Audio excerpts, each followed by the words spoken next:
Hello my dear competitive aspirants, welcome to T-SAT.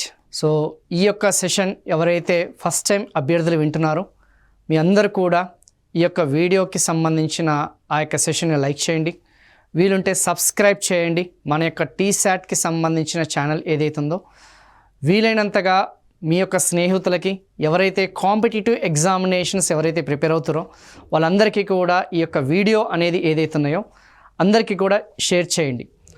And ఖచ్చితంగా రాబోయే competitive examinations, రాబోయే job క్యాలెండర్కి సంబంధించిన జనరల్ స్టడీస్ ఎగ్జామ్స్ ఏదైతున్నాయో తెలంగాణ ఆర్థిక వ్యవస్థకి సంబంధించిన అంశాలు అనేవి ఖచ్చితంగా 5 నుంచి 10 బిట్లు మనకి పడే అవకాశం ఉంది. కాబట్టి ప్రస్తుత క్వశ్చన్ పేపర్ ట్రెండ్స్కి అనుగుణంగా ఈ యొక్క సెషన్స్ అన్నీ కూడా కొనసాగుతున్నాయి. కాబట్టి వీలైనంత ఎక్కువ మంది అభ్యర్థులకి ఈ వీడియో సెషన్స్ అనేది చేర్చమని చెప్పేసి మా టీశాట్ తరపున, మా యొక్క నిపుణుల తరపున మా అభ్యర్థన.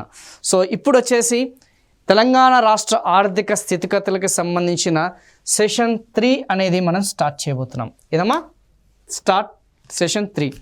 ప్రీవియస్ సెషన్లో వృద్ధి రేట్లు, ప్రీవియస్ సెషన్లో సహకారం, ప్రీవియస్ సెషన్కి సంబంధించిన అంశాల్లో జీడిడిపికి సంబంధించిన అంశాలన్నీ కూడా డిస్కస్ చేసుకోవడం జరిగింది.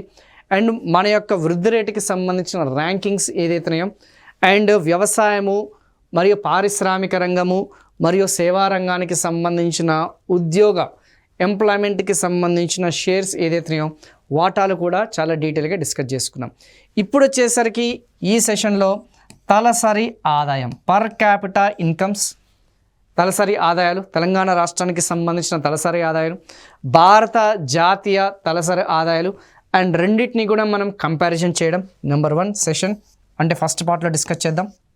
రెండవ సెషన్ వచ్చేసి ఇటీవల రీసెంట్ క్వశ్చన్ పేపర్ ట్రెండ్స్ అన్ని కూడా మీరు క్లోజ్గా అబ్జర్వ్ చేస్తే లేబర్ ఫోర్స్ పార్టిసిపేషన్ రేట్, శ్రామిక జనాభా, వర్క్ పార్టిసిపేషన్ రేషియో, శ్రామిక శక్తికి సంబంధించిన జనాభా, అన్ఎంప్లాయ్మెంట్ నిరుద్యోగిత ఏదైతుందో ఆ యొక్క నిరుద్యోగితకి సంబంధించిన అంశాలన్నీ కూడా ఎక్కువగా అడగడం జరుగుతుంది. రీసెంట్ క్వశ్చన్స్ అన్నీ కూడా చెక్ చేసుకుంటే మనకి గత ప్రశ్నలకి సంబంధించిన ఆ సరళి ఏదైతున్నాయో విధానాలు అనేది చూసుకుంటే ఇందులో నుంచి మనకి పక్కాగా ఒక బిట్ పడే ఆస్కారం ఉంది.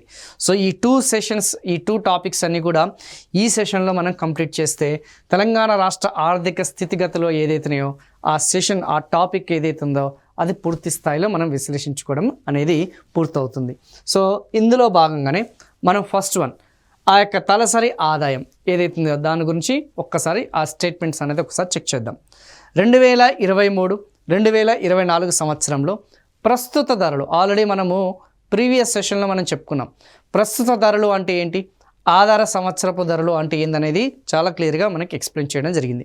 సో ప్రస్తుత ధరలు అంటే ఏంది, 2023-2024 సంవత్సరంలో ధరలు అనేది పరిగణిస్తే రాష్ట్ర తలసరి ఆదాయం 3,47,299. సో ఫ్యాక్చువల్ డాటా ఆధారంగా మనకి క్వశ్చన్స్ అనేది ఒకవేళ అడిగితే, లైక్ ఇంతకుముందు మనం చెప్పుకున్నట్టు మన రాష్ట్ర ఏదైతే మనం చెప్పుకున్న ఆదాయం లాంటి క్వశ్చన్స్ కానీ, లేదంటే ఉద్యోగ కల్పనకి సంబంధించిన క్వశ్చన్స్ కానీ, గ్రోత్ రేట్స్కి సంబంధించిన కానీ, సహకారానికి సంబంధించిన డాటా, ఫ్యాక్చువల్ డాటా. సో ఇక్కడ జనరల్ స్టడీస్ పాయింట్ ఆఫ్ వ్యూలో మనం చెప్పుకుంటున్నాం కాబట్టి ఏ బిట్ అయినా సరే, ఏ ఎగ్జామ్లో అయినా సరే అడే ఆస్కారం అనేది ఉంది. సార్ మేము పలానా ఎగ్జామ్కి ప్రిపేర్ అయినాం జాబ్ క్యాలెండర్ ఆధారంగా, మరి ఈ ఒక్క బిట్ అనేది మాకు ప్రీవియస్ ఏదైతే క్వశ్చన్ పేపర్ రాలేదంటే మేబీ ఈ యొక్క క్వశ్చన్ పేపర్ ఈ ఎగ్జామినేషన్లో అడగకపోయే ఆస్కారం అనేది లేదు. కానీ నెక్స్ట్ ఏదైతే జనరల్ స్టడీస్ ఎగ్జామినేషన్స్, చాలా ఎగ్జామినేషన్స్ మనకు ఉన్నాయి కాబట్టి అందులో ఏదో ఒక ఎగ్జామినేషన్లో మాత్రం ఖచ్చితంగా అడిగే ఛాన్సెస్ ఉంది. సో ఇదే కాకుండా మన యొక్క రాష్ట్ర ఆర్థిక స్థితిగతుల గురించి మనం తెలుసుకోవడం అనేది మనకి ముఖ్యం. ఎందుకంటే ఎలాగైతే మనము ఈ యొక్క మన చరిత్ర, తెలంగాణ చరిత్ర కానీ, తెలంగాణ భౌగోళిక పరిమితులు కానీ, లేకపోతే తెలంగాణకి సంబంధించిన రాష్ట్ర స్థితిగతులు ఏ విధంగా అయితే మన బ్రెయిన్లో ఎలాగైతే ఫీడ్ అవుతాయో అలాగే మన రాష్ట్ర ఆర్థిక స్థితి గురించి కూడా తెలుసుకోవడం అనేది మన బేసిక్ ఫండమెంటల్. సో ఏ బట్టి కాకుండా, మెమరైజేషన్ అనే కాకుండా పూర్తి అవగాహనతోని తెలుసుకొని చదువుకుంటే మనకి రాష్ట్ర తలసరి ఆదాయాల గురించి కానీ, మనకి ఉద్యోగ గురించి కానీ ఖచ్చితంగా మెమరైజ్ చేయకండి, ఖచ్చితంగా దాన్ని రివిజన్ చేయడానికి ప్రయత్నించండి. మన రాష్ట్రం గురించి తెలుసుకోవడం గురించే ఎక్కువగా ప్రయత్నించండి. ఓకేనమ్మా. సో మెమరీ బట్టి బేస్డ్ అనేది మనకి ఇక్కడ పనికిరాదన్న సంగతి గుర్తుపెట్టుకోండి. ఓకేనా. సో రాష్ట్ర తలసరి ఆదాయం 3,47,000. సో ఆన్ అండ్ యావరేజ్కి చూసుకుంటే సగటున 3.5 lakhs అనేది మీరు గుర్తుపెట్టుకోవడానికి ప్రయత్నించండి. సో దట్ అప్రాక్సిమేషన్, ఓకేనా, అప్రాక్సిమేషన్ ఏదైతే ఉందో 3.5 lakhs అని చేసి మన రాష్ట్ర తలసరి ఆదాయం అన్న సంగతి చాలా స్పష్టంగా తెలుస్తుంది. మరి దేశ తలసరి ఆదాయం అనేది ఎంత? ఓకేనమ్మా. So average per capital income of India అనేది ఎంత? 1.83 lakhs, 1.83 లక్షలు. అంటే దేశ సగటుతోను పోలిస్తే మరి తలసరి ఆదాయం అనేది ఏదైతుందో, పర్ క్యాపిటల్ ఇన్కమ్ అనేది ఏదైతుందో, ఇది ఏమని ఇండికేట్ చేస్తుంది? దీనివల్ల మనం ఏం తెలుసుకోవచ్చు అంటే ప్రజల యొక్క జీవన ప్రమాణాలు, మన quality of life which we lead. ఓకేనా. మన యొక్క ప్రజల యొక్క స్థితిగతులు అనేది ఆ రాష్ట్రంలో ఆ యొక్క జీవన విధానం అనేది ఎంత నాణ్యంగా మనం జీవిస్తున్నాము, ఎంత క్వాలిటీ ఆఫ్ లైఫ్ అనేది మనం జీవిస్తున్నాం అనేది తలసరి ఆదాయాన్ని బట్టే మనకి తెలుస్తుంది. ఈ యొక్క జిఎస్డిపి ఫిగర్స్ ఏదైతే ఉన్నాయో, జీడిపి ఫిగర్స్ అనేది ఏదైతే ఉన్నాయో అది పరిమాణాత్మకమైనవి. అంటే ఏమని అర్థము? అది క్వాంటిటేటివ్, ఎంత హ్యూజ్, ఎంత బిగ్ మన ఆర్థిక వ్యవస్థ అనేది ఎంత పెద్దది, ఎంత చిన్నది అనేది తెలుస్తుంది. కానీ గుణాత్మక అంశాలు అనేవి తెలియవు. గుణాత్మక అంశాలు అంటే ఏంది? ఆ రాష్ట్ర ప్రజలు ఏ ఆర్థిక స్థితిలో ఉన్నారు, అత్యున్నత ఆర్థిక స్థితిలో ఉన్నారా, మధ్యస్థ స్థాయి ఆర్థిక స్థితిలో ఉన్నారా, అల్ప జీవన ప్రమాణ స్థితిలో ఉన్నారా అనేది మనకి తెలియదు. సో తలసరి ఆదాయం వల్లనే మనం అది తెలుసుకోవచ్చు. సో అత్యధిక తలసరి ఆదాయం కలిగిన ప్రజలు వచ్చేసి అత్యున్నత జీవన విధానాన్ని, ఆ లైఫ్ స్టైల్స్ని అనుభవించడం జరుగుతుంది. అండ్ అత్యల్ప జీవన విధానం, అత్యల్ప తలసరి ఆదాయం కలిగిన వాళ్ళు అత్యల్ప జీవన విధానం అనేది మనకి వాళ్ళకి లీడ్ చేస్తున్నారు, ఆ లైఫ్ అనేది జీవనం అనేది కొనసాగిస్తున్నారని తెలుస్తుంది. లైక్ ఫర్ ఎగ్జాంపుల్ బీహార్ చూసుకోండి, జార్ఖండ్ చూసుకోండి, ఒడిస్సా తీసుకోండి. ఆ యొక్క తలసరి ఆదాయాలు అనేది లీస్ట్గా ఉంటాయి. ఆబ్వియస్లీ అల్ప జీవన విధానం అనేది అక్కడ ఉంటుంది. అదే మీరు గోవా చూసుకోండి, ఢిల్లీ చూసుకోండి, పంజాబ్, హర్యానా లాంటి ఆ యొక్క రాష్ట్రాలు అనేది చూసుకుంటే అత్యధిక తలసరి ఆదాయాలు అనేది కలిగి ఉన్నాయి. సో ఆబ్వియస్లీ వాళ్ళకి జీవన విధాలు అనేది ఖచ్చితంగా హై క్వాలిటీ ఆఫ్ లైఫ్ అనేది వాళ్ళు లీడ్ చేస్తున్న సంగతి గుర్తుపెట్టుకోండి. సో దీనివల్ల మనకి గుణాత్మకమైనది ఆ రాష్ట్రం వచ్చేసి ఎంత అభివృద్ధి చెందిందనేది చాలా క్లియర్గా ఆ యొక్క జీవన ప్రమాణాలు అనేది మనం పోల్చవచ్చు అన్న సంగతి గుర్తుపెట్టుకోండి. ఓకేనా. సో ఇలా చూసుకుంటే దక్షిణాది రాష్ట్రాలు, తెలంగాణ రాష్ట్రం కానీ, ఆంధ్రప్రదేశ్ కానీ, కర్ణాటక, తమిళనాడు, కేరళలో అత్యధిక తలసరి ఆదాయాలు కలిగి ఉన్నాయన్న సంగతి మీకు ఒక్కసారి గుర్తు చేస్తున్నా. అండ్ నార్త్ ఇండియన్ స్టేట్స్ ఏదైతున్నాయో అత్యల్పంగా తలసరి ఆదాయాలు అనేది కలిగి ఉన్నాయన్న సంగతి మళ్ళీ ఒక్కసారి గుర్తు చేస్తున్నా. సో కంపారిజన్ చేస్తే మనకి ఖచ్చితంగా 1,64,000 ఎంత పెరుగుదల వెన్ కంపేర్డ్. సో అక్కడ వచ్చేసరికి మనకి జాతీయ సగటుతో పోలిస్తే ఎంత అధికంగా ఉంది అని అడిగితే మాత్రం 1,64,000. ఇది మాత్రం గుర్తుపెట్టుకోండి. సో మనది ప్లస్ జాతీయ సగటు ఏదైతుందో దాన్ని మనం సబ్ట్రాక్ట్ చేస్తే ఆన్ అండ్ యావరేజ్గా 1,64,000 రూపాయలు అనేది అది ఎక్కువగా ఉందన్న సంగతి చాలా స్పష్టంగా మనకి తెలుస్తుంది. సో మనది ఆల్మోస్ట్ ఒక రకంగా చెప్పాలంటే డబల్ తలసరి ఆదాయం అనేది దగ్గరగా దాదాపుగా రెట్టింపులో స్థాయిలో ఉన్నామన్న సంగతి చాలా స్పష్టంగా ఇక్కడ మనకి తెలుస్తుందమ్మా. సో 100% ఒకవేళ ఎగ్జామినర్ టఫ్ లెవెల్ బిట్ ఇవ్వాలనుకుంటే అదనపు ఎంత ఎక్స్ట్రా ఉంది, ఎంత అదనంగా ఎంత ఎక్కువగా ఉందనేది అడిగే ఛాన్సెస్ ఉంది. ఇది కొంచెం కంపారిజన్ చేసుకోండి. మరి జిల్లాల వారీగా ఏ విధంగా ఉందనేది ఒక్కసారి చెక్ చేద్దాం. సో ఇండియా అండ్ తెలంగాణ చూస్తున్నారు కదా, ఆ ఇండియా అండ్ తెలంగాణకి సంబంధించిన ఆ యొక్క తలసరి ఆదాయాలు అనేది గ్రాఫ్ రూపంలో ఉంది. దాన్ని నేను మీకు స్టేట్మెంట్ రూపంలో చాలా క్లియర్గా మెన్షన్ చేయడం జరిగింది. ఓకేనా. So next one, and over a period of టైంగా చూసుకుంటే మనకి మన యొక్క రాష్ట్ర తలసరి ఆదాయం అనేది పెరుగుతూనే వస్తుంది. ఒకప్పుడు 2021లో చూసుకుంటే మనకి 2,69,000, తర్వాత వచ్చేసి 3,11,000, తర్వాత వచ్చేసి 3,47,000. సో ఏదైతే మన జాతీయ సగటుతో పోలిస్తే అత్యధికంగా తలసరి ఆదాయంలో కూడా మనం వృద్ధి చెందుతున్నామన్న సంగతి చాలా క్లియర్గా సంకేతాలు అనేది ఇక్కడ మనం తెలుసుకోవచ్చు.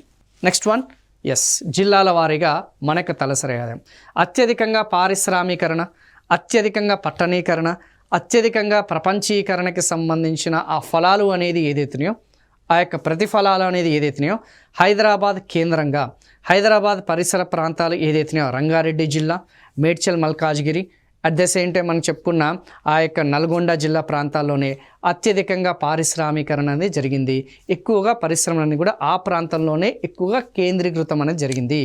అండ్ ఆర్థిక కార్యకలాపాలు అనేది కూడా అత్యధికంగా ఆ ప్రాంతంలోనే ఉన్నాయి. కాబట్టి ఆబ్వియస్లీ తలసరి ఆదాయాల విషయంలో ఎలాగైతే ఇంతకుముందు మనం చెప్పుకున్న జీడిడిపిలో ఎలాగైతే హైదరాబాద్, మేడ్చల్ మల్కాజ్గిరి, రంగారెడ్డి జిల్లాలు అనేది అత్యధికంగా ఉన్నాయో, at the same case apply here also. అదే రంగారెడ్డి జిల్లా, అదే హైదరాబాద్ జిల్లాలు ఏదైతున్నాయో టాప్ 2 పొజిషన్లో తలసరి ఆదాయాలు, అత్యధిక తలసరి ఆదాయాలు అనేది కలిగి ఉన్నాయి. మన యొక్క రాష్ట్ర సగటు ఆదాయంతో పోలిస్తే ఆల్మోస్ట్ రంగారెడ్డి జిల్లా చూసుకుంటే 3 రెట్లు అధికంగా ఉందన్న సంగతి చాలా స్పష్టంగా తెలుస్తుంది. అండ్ హైదరాబాద్ చూసుకుంటే ఆల్మోస్ట్ డబుల్ ఉందన్న సంగతి కూడా మనకు క్లియర్గా తెలుస్తుంది. సో దీన్ని బట్టి మనకి ఏమర్థమైంది, ఈ యొక్క తలసరి ఆదాయాల విషయంలో కూడా వ్యత్యాసాలు అనేది అత్యధికంగా ఉన్నాయన్న సంగతి చాలా క్లియర్గా మనకి తెలుస్తుంది. రంగారెడ్డి మరియు హైదరాబాద్ జిల్లాలో చూసుకుంటే అత్యధిక తలసరి ఆదాయం ఉంది. At the same time Vikarabad, Komaram Bheem జిల్లా, జగిత్యాల జిల్లాలో చూసుకుంటే ఆ యొక్క తలసరి ఆదాయాలు అనేది తక్కువ ఉన్నాయి. అంటే విత్ ఇన్ ద స్టేట్ అంతర్గతంగా ఒకనమా ఇంట్రాస్టేట్ పరంగా చూసుకుంటే మన రాష్ట్రంలోనే చూసుకుంటే ఆ యొక్క వైవిధ్యం అనేది, ఆ యొక్క డిఫరెన్సెస్ అనేది తలసరి ఆదాయాల విషయంలో కొన్ని ప్రాంతాల్లో అల్ప జీవన విధానాలు అనేది మన వాళ్ళు అనుసరిస్తున్నారు. అండ్ కొన్ని ప్రాంతాల్లో చూసుకుంటే అత్యధిక జీవన ప్రమాణాలు అనేది మనకి పాటిస్తున్నారన్న సంగతి క్లియర్గా మనకి తెలిసిపోతుంది. సో ఇక్కడ మనకి డిఫరెన్సెస్ అనేది చాలా క్లియర్గా ఉంది. పర్టికులర్గా నార్త్ తెలంగాణ, పర్టికులర్గా చూసుకుంటే ఉత్తర తెలంగాణ చూసుకుంటే అల్ప జీవన విధానం అనేది చాలా క్లియర్గా తెలుస్తుంది. ఈశాన్య తెలంగాణ కానీ చూసుకున్నా కానీ, ఈవెన్ నార్త్ ఈస్ట్ తెలంగాణ చూసుకున్నా కానీ, ఎస్పెషల్లీ ఈ ట్రైబల్ రీజన్స్ ఎక్కడైతే ఎక్కువ అధికంగా ఉన్నాయో, ఆ యొక్క అటవీ ప్రాంతాలు అనేది ఎక్కడైతే అత్యధికంగా ఉన్నాయో, ఓకే, గిరిజన ప్రాంతాలు అనేది ఎక్కడైతే అధికంగా ఉన్నాయో అక్కడ మనకి పారిశ్రామీకరణ అనేది నత్తనడకన కొనసాగుతుంది కాబట్టి, స్లోగా ఉంటుంది కాబట్టి, సో ఆబ్వియస్లీ అక్కడ తలసరి ఆదాయాలు అనేది చాలా చాలా తక్కువ ఉంది. ఇంకొక కారణం వచ్చేసి అక్కడ agriculture and it's allied activities, వ్యవసాయము మరియు అనుబంధ రంగాల్లో యొక్క కార్యకలాపాలలోనే అత్యధిక శాతం మంది నిమగ్నమై ఉంటారు. కాబట్టి ఆబ్వియస్లీ వాళ్ళ తలసరి ఆదాయాలు అనేది అల్పంగానే ఉంటాయి.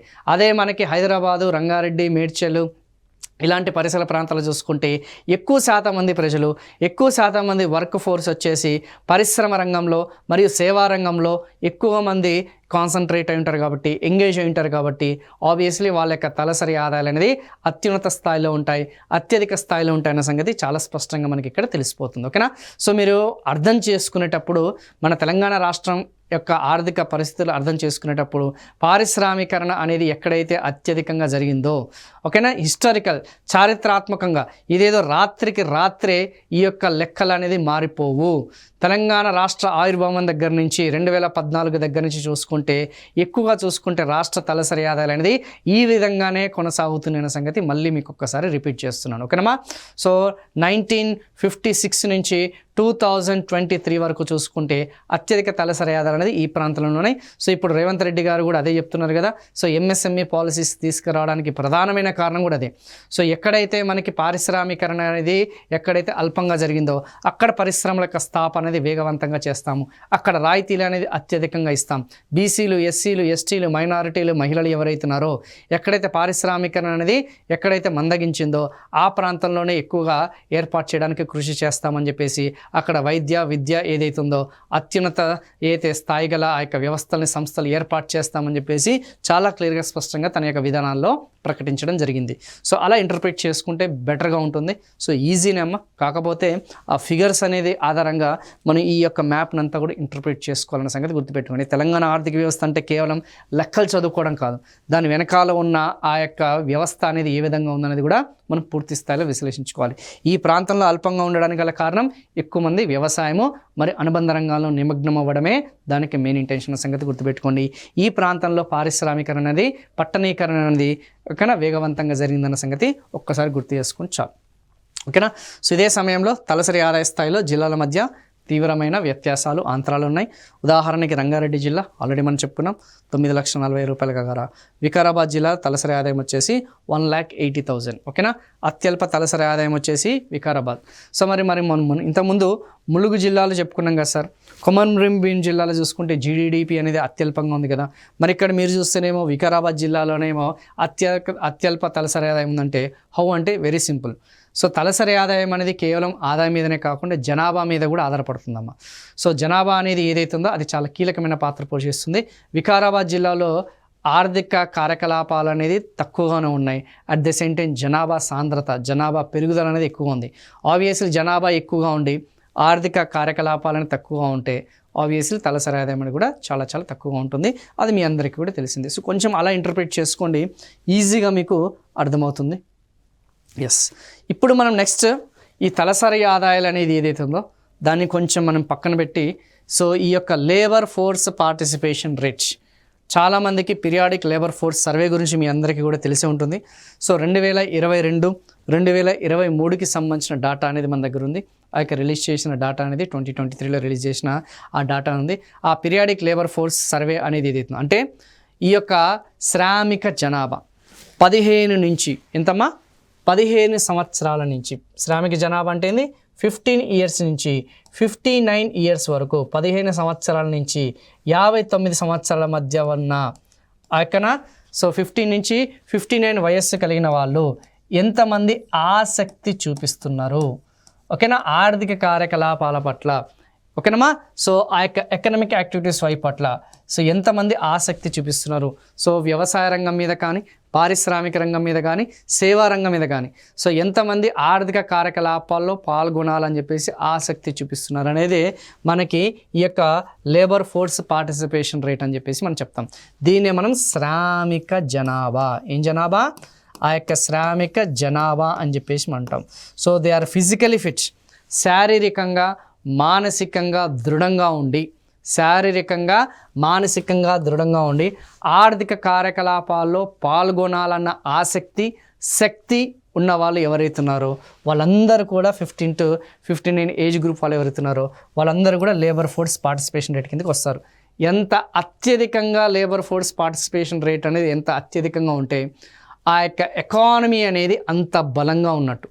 అంతమంది ఆర్థిక కార్యకలాపాలలో నిమగ్నమైతే ఆబ్వియస్లీ అది స్టేట్ వెల్త్ ఏదైతుందో ఆ యొక్క రాష్ట్ర సంపద అనేది పెరుగుదలకి కారణమవుతుంది. సింపుల్, అంతే కదా.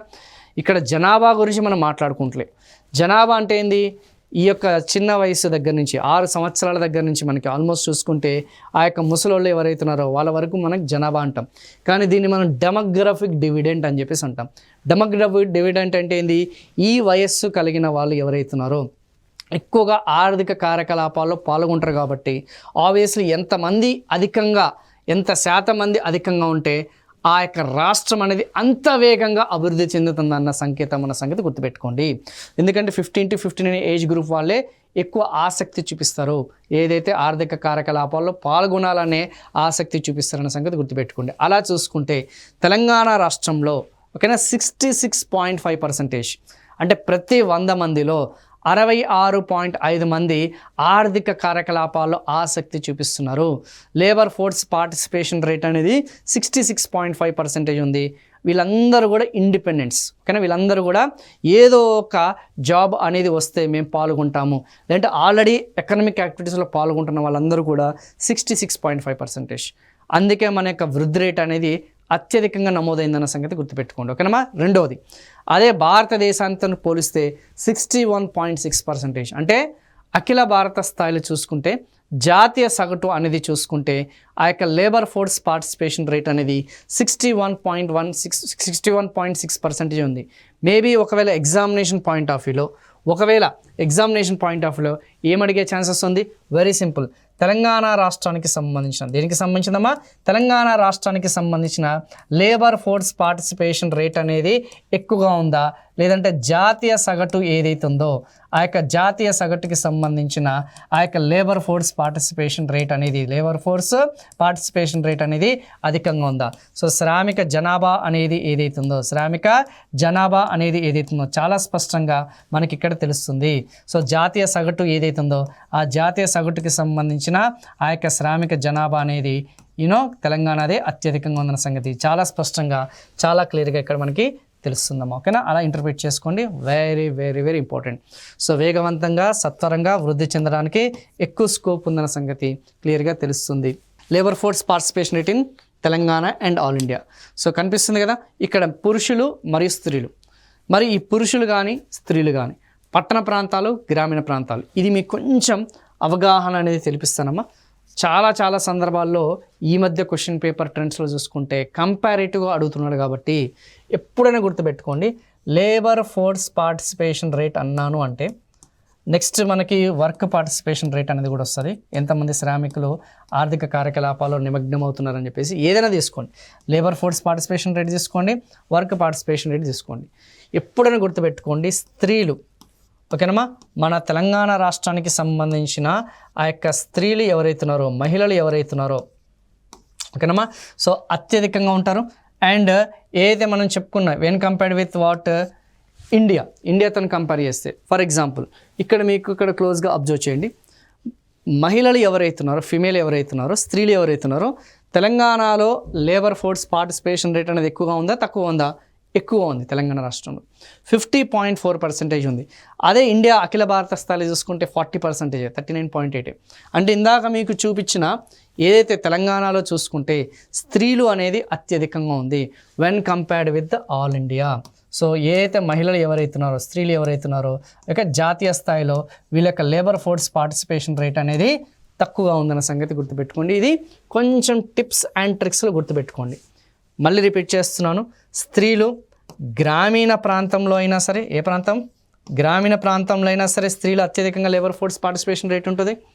అట్ ద సేమ్ టైం పట్టణ ప్రాంతాల్లో అయినా సరే, ఏ ప్రాంతాల్లో పట్టణ ప్రాంతాల్లో అయినా సరే వాళ్ళ యొక్క లేబర్ ఫోర్స్ పార్టిసిపేషన్ రేట్ అనేది తెలంగాణ రాష్ట్రానికి డామినేషన్ ఆధిపత్యం అనేది చలాయిస్తుంది వెన్ కంపేర్డ్ విత్ స్త్రీలు జాతీయతను కంపేర్ చేస్తే. ఇది నెంబర్ 1.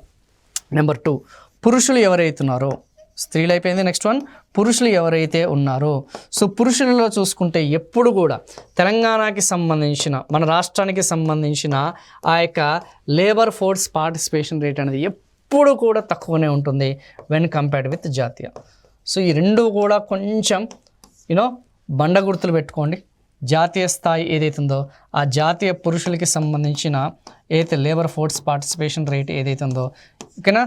సో పురుషుల విషయంలో మాత్రం మన రాష్ట్రంలో అల్ప స్థాయిలో లేబర్ ఫోర్స్ పార్టిసిపేషన్ ఉంటుంది. ఆర్థిక కార్యకలాపాల్లో పర్సంటేజ్ అనేది అఖిల భారత స్థాయితో పోలిస్తే జాతీయ స్థాయితో పోలిస్తే అల్పంగా ఉందన్న సంగతి చాలా స్పష్టంగా ఇక్కడ మనకు తెలుస్తుంది. ఓకేనమ్మా, కొంచెం ఇది గుర్తుపెట్టుకోండి.